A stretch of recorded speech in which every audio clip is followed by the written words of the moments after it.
You check your phone. 7 a.m. Time to wake up.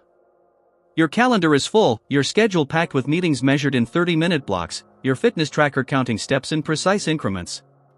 Every aspect of your modern life is sliced, diced, and neatly packaged into standardized units. But what if none of that existed?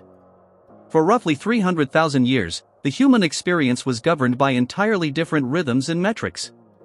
Your ancestors didn't worry about milliseconds or micrometers.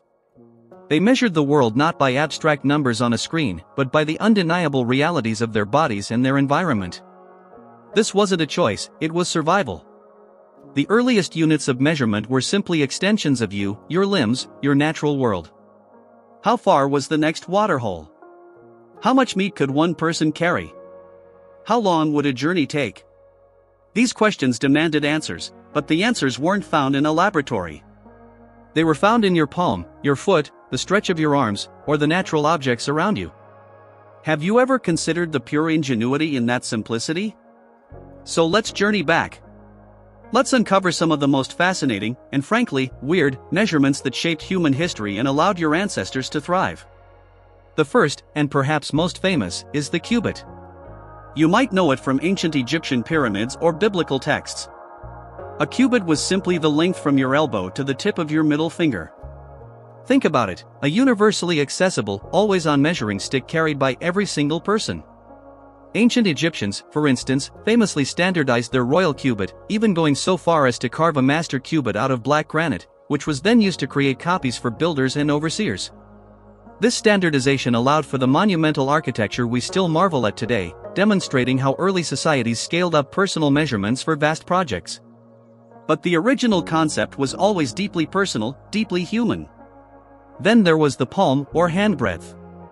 This was the width of your hand across the knuckles, typically understood as 4 digits.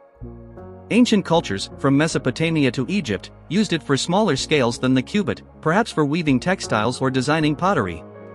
Imagine your ancient relative, meticulously crafting a basket, using their palm to ensure the evenness of the weave. It was a unit that felt intuitive, a direct measure of human capability and scale. This was not some arbitrary number, it was a tactile, embodied understanding of dimension. Next, we have the ubiquitous foot. While its precise length varied wildly across different civilizations and even within regions, the concept was always the same, the length of an average human foot. The Roman foot, for example, was roughly 29.6 centimeters. Your ancestors used their own feet to pace out distances for fields, for trails, or even to estimate the size of a potential hunting ground. Before maps or satellites, your foot was your personal odometer, your way of charting the physical world. How many steps would it take to reach the river? Following that logic, the pace became a natural unit of distance. A single pace was 1 step, but often, especially in Roman contexts, a pace referred to a double step, 1 stride, left foot to left foot, roughly 5 feet. The Roman mile, for example, was defined as 1,000 paces. For your ancient ancestors, a pace was a measure of movement, an understanding of effort and time required to cover ground. It was intimately tied to the rhythm of walking, hunting, or migrating. Could you cover 50 paces before sunset? The fathom is another fascinating body-based measurement. It's the length from fingertip to fingertip when your arms are outstretched, typically about 6 feet. This unit was particularly important in maritime cultures for measuring the depth of water. A sailor on an ancient ship could drop a weighted line and use their own body to gauge how deep the sea was beneath them. It was a measure of safety, of knowing the environment intimately. For sailors, their own body became the instrument of survival against the vastness of the ocean. Closely related to the fathom, but on a smaller scale, is the span. This unit is the distance from the tip of your thumb to the tip of your little finger when your hand is fully extended. Imagine holding a fish to measure its length or estimating the size of a piece of wood for a tool. The span provided a quick, convenient measure for objects that fit within your grasp, a natural scaling of the world to your own proportions. It allowed for quick estimations, crucial when resources and time were limited. How many spans of rope do you need? Moving to smaller, more precise units, consider the barleycorn. This was a fundamental unit in early English systems of measurement, defined as the length of a single grain of barley, usually dried and selected from the middle of the ear. 3 barleycorns made an inch. This seemingly odd unit highlights the quest for precision using readily available natural objects.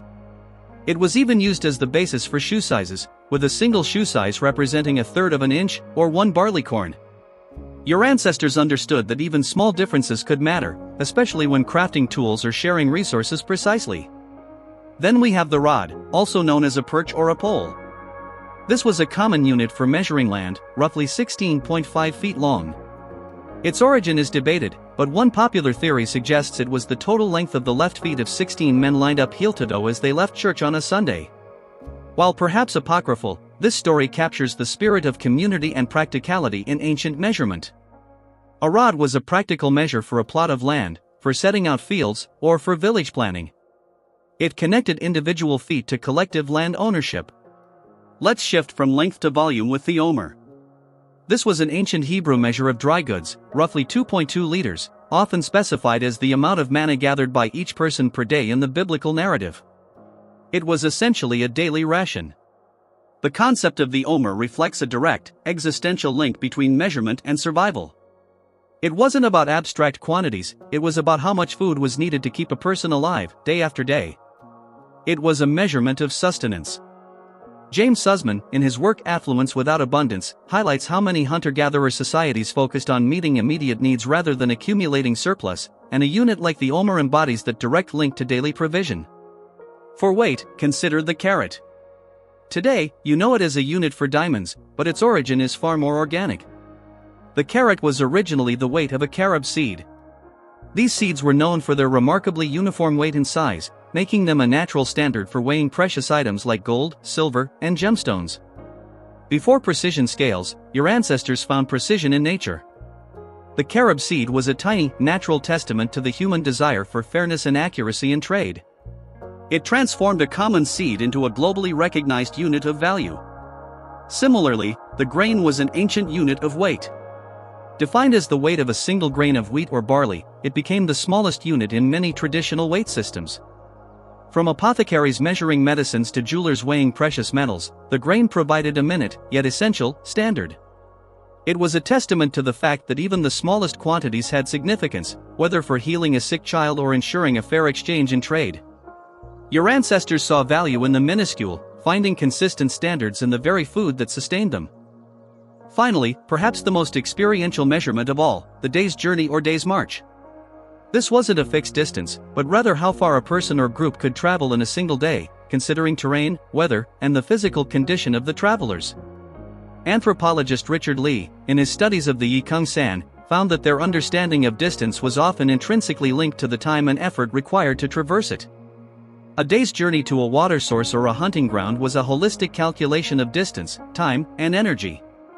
It reflected a deep, practical knowledge of the land and one's own physical limits. It was a measurement of endurance, of necessity, of life itself. So, let's reconstruct a moment. Imagine your ancestor, thousands of years ago, preparing for a journey.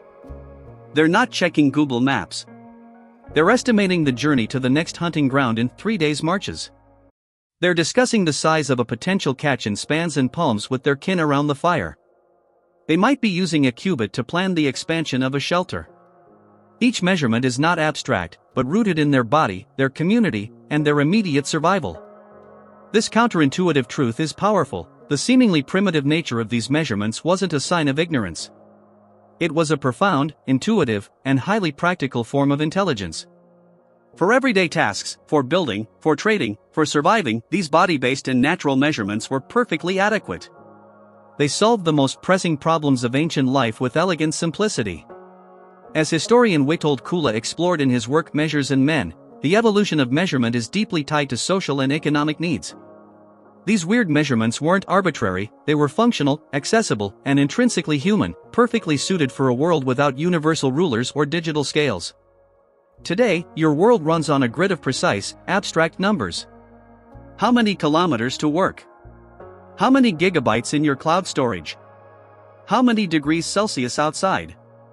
Your ancient brain, however, still processes the world in more intuitive, relational ways, even if your modern environment demands metric or imperial exactitude.